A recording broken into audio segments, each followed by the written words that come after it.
Hello, I am the cartoonist M. Rashid. In this cartoon, I started to have the old man continue on his rant with something like, and uh, racism is just when one person feels superior to another, you know, based on racial characteristics, the way you blackies do, and or something, just going along the way all these white supremacists keep ranting in my BitChute comments with that foolishness. So, trying to spin the whole thing like white people are never racist. We've gotten beyond that. You see all the performative art photos that they take. They'll have put their baby next to a black guy and then weave this narrative. My baby just all by herself went up to the scary black man, and me and my husband would look at each other like, oh no, she's gonna get kidnapped and eaten, But she was brave, showing that our family is naturally not racist. Whatever nonsense they keep doing. In this particular case, I did this cartoon as a simple for the record item.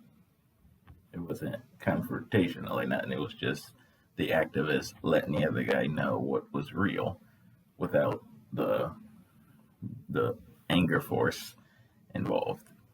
Realistically, I know that the old man does not believe what he's saying.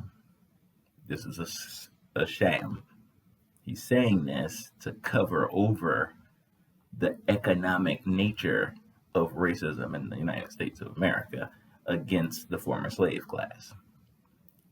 The way we do racism isn't this definition whatsoever. American racism from the beginning started with permanently delegating black people to the bondsman class, and they did so that only white people could get rich. That's why they did that. So in America, racism was always economic in nature. It has not changed. Why? Because the great wealth of the West was built from exploiting and plundering my ethnic group. You cannot underestimate that concept. So one of the myths of the white supremacists is that slavery and Jim Crow and all that ended because of the goodness of his heart. That's one of his myths, that I ascended spiritually and I'm like, this is wrong, and I magically freed them, and now we're in a post-racial America. By no means would that creature ever give up that wealth. 230 years of talking about it did not free me. It was a desperate war strategy during the Civil War by President Lincoln that ended up freeing me on the books. He didn't even want to do it. The Civil War wasn't fought to free the slaves. It was fought to secure the Union, to keep those jackasses from seceding and just doing what the fuck they wanted to. So his ultimate trump card was to free the slaves, and now, you don't have any leverage. And the Confederacy didn't have any leverage after that. That's what happened. The war wasn't fought to free the slaves. That was the marketing campaign after the fact.